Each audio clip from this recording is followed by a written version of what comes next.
नमस्कार दोस्तों, मैं सुरेंद्र स्वागत करता हूं अपने YouTube चैनल सुरेंद्र मैथ्स पर। आज हम नंबर थ्योरी के अंदर डिवीजन एल्गोरिथम पढ़ेंगे। बहुत ही इंपॉर्टेंट है, पेपर में आता रहता है।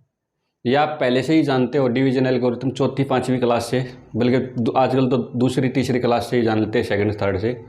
For any two integer a and b where b greater than 0 there exist unique numbers q and are.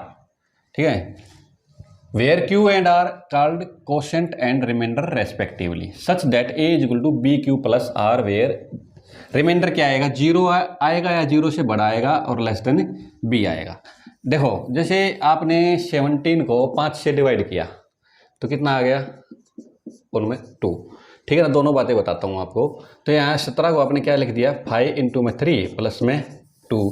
अच्छा, एक मान ले क्या होता है, ये 17 जो है 5 का मल्टीपल नहीं है।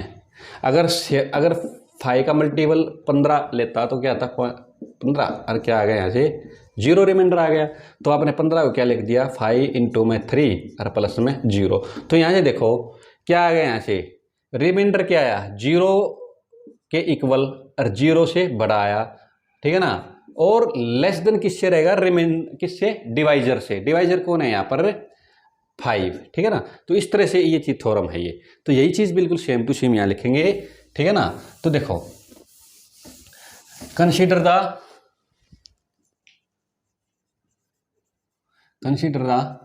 सेट ऑफ मल्टीपल, क्योंकि हम बी से डिवाइड कर रहे हैं। ठीक है ना, बी से किसको डिवाइड कर रहे हैं, ए से।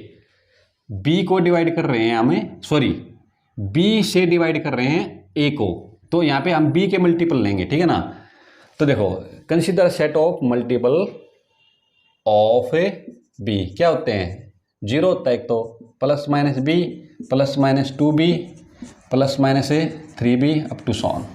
ठीक है ना, तो यहाँ दो केस लेंगे। क्या, अगर भाई देखो, पहला केस ले लेते हैं, if a is a multiple of b. Multiple of b कहने का मतलब बी से ए पूरा पूरा डिवाइड हो जाएगा। जैसे 5 का मल्टीपल क्या लिया था मैंने, 15 लिया था, तो 15 को क्या लिया था, 5 इंटू में 3 और प्लस में 0।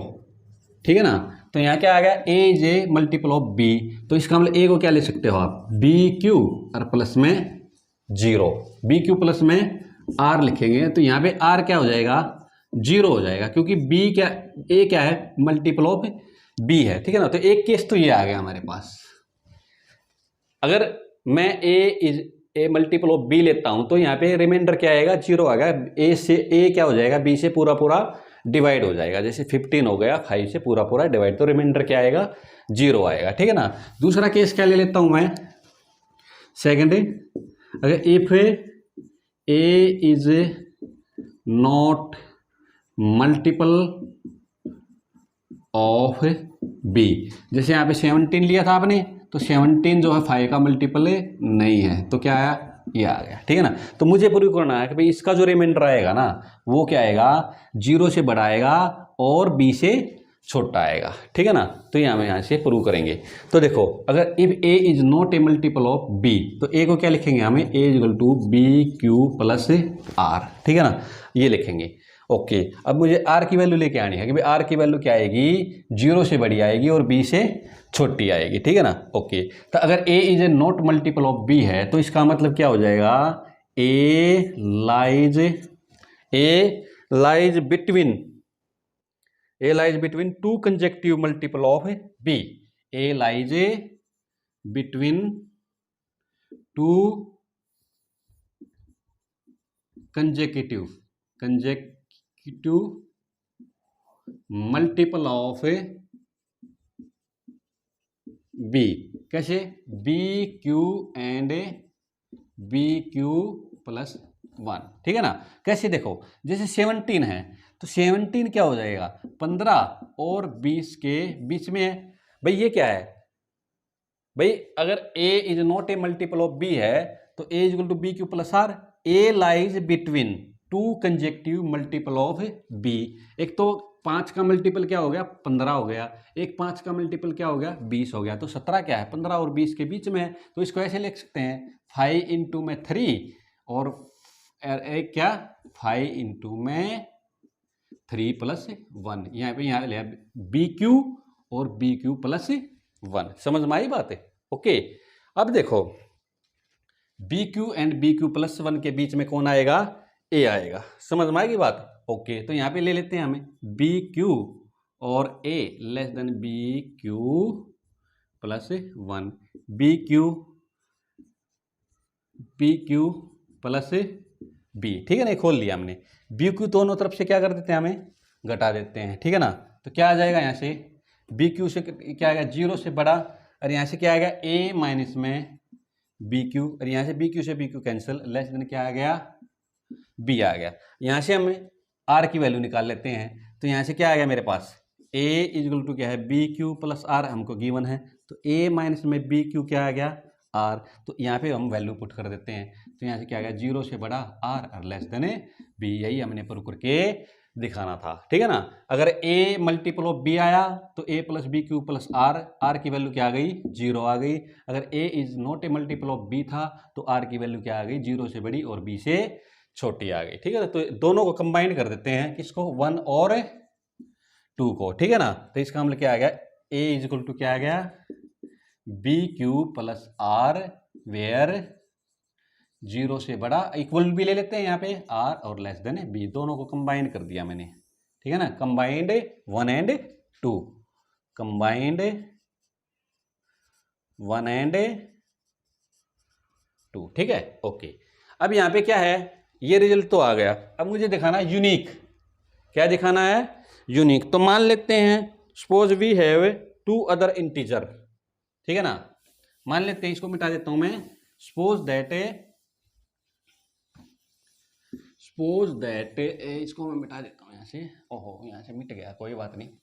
क्या ना था b a equal to b Q plus r, और यहाँ से 0 से बड़ा आर और लेस देन बी। मान लेते हैं सपोज दैट, ठीक है ना, we have 2 another integer, we have 2 another integer, कौन से?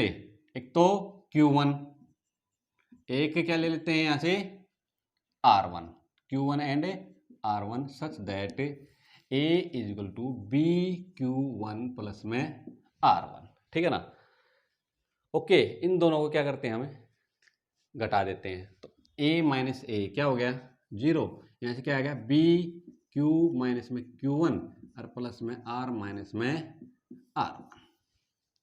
Is it clear? इधर क्या आ गया बच्चों ये 0 हो गया, क्या हो गया ये 0 हो गया, ठीक है ना? ओके, इधर से क्या करते हैं इसको इधर ले आते हैं, तो b इजल टू क्या हो गया ये, इसको रिवर्स कर देते हैं Q1 माइनस में Q इजल टू क्या आ गया R माइनस में R1। By definition of divisibility, ये क्या है 2 नंबर की प्रोडक्ट है, ये क्या है, तो यहाँ by definition of divisibility b divide क्या हो जाएगा R माइनस में R1, R माइनस में R1।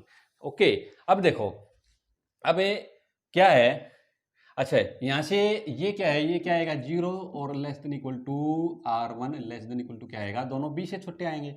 तो देखो अब R भी क्या है लेस देन b है, R1 भी क्या है लेस देन b है, तो दोनों का डिफरेंस भी क्या आएगा लेस देन b आएगा। दोनों का सम तो b से बड़ा हो सकता है, लेकिन दोनों का डिफरेंस क्या आएगा b से छोटा आएगा। तो यहां से देखो b डिवाइड कर रहा है R माइनस R1 को, और b अरे ये R माइनस में R1 क्या है यहाँ से लेस देन b, ये एक ही कंडीशन में सेटिस्फाइड हो सकता है बाय डेफिनेशन ऑफ डिविजिबिलिटी, जब R माइनस में R1 क्या हो जाए 0 हो जाए, ठीक है ना? ये हमने थ्योरम पढ़ भी रखी है, अगर if a divide b and b less than a, the if and only if, ठीक है ना, तो b इज इक्वल टू 0, ये एक थ्योरम भी है और ऐसा रिजल्ट भी है, ठीक है ना? डिविजिबिलिटी में b अगर किसी नंबर को डिवाइड करेगा तो या तो स्वयं b को करेगा, ठीक है ना, या अपने से बड़े इंटीजर को डिवाइड करेगा, वो भी पूरा पूरा मल्टीपल होगा तभी, अदरवाइज क्या करेगा 0 को डिवाइड करेगा, अगर छोटा है तो 0 को ही डिवाइड करेगा और किसी को डिवाइड नहीं करेगा। तो यहाँ से r माइनस R1 क्या आ गया 0, तो r की वैल्यू क्या आ गई R1, तो r की वैल्यू R1 कहाँ पुट कर देते हैं, यहाँ पुट कर देते हैं, ठीक है ना? तो r माइनस R1 क्या हो गया 0 हो गया, 0 हो गया तो बात खत्म। तो 0 इज इक्वल टू क्या आएगा b इंटू में q माइनस में Q1।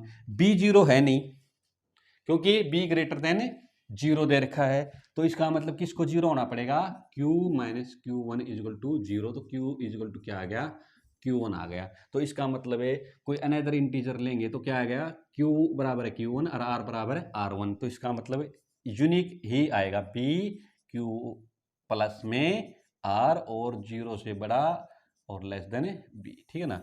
ये यूनिक ही रहेंगे Q और R, दो नहीं आएंगे, ठीक है ना।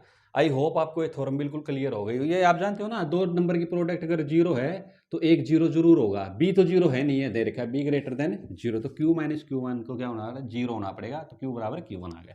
यही हमें प्रूव करके दिखाना था। तो आई होप आपको डिवीजन एल्गोरिथम बिल्कुल क्लियर हो गया। कुछ भी नहीं है, बिल्कुल बहुत ही आसान है, ठीक है ना। ओके, आपको मेरी वीडियो अगर पसंद आए तो प्लीज़ इसको लाइक कर देना, शेयर कर देना और इस चैनल को सब्सक्राइब जरूर कर देना।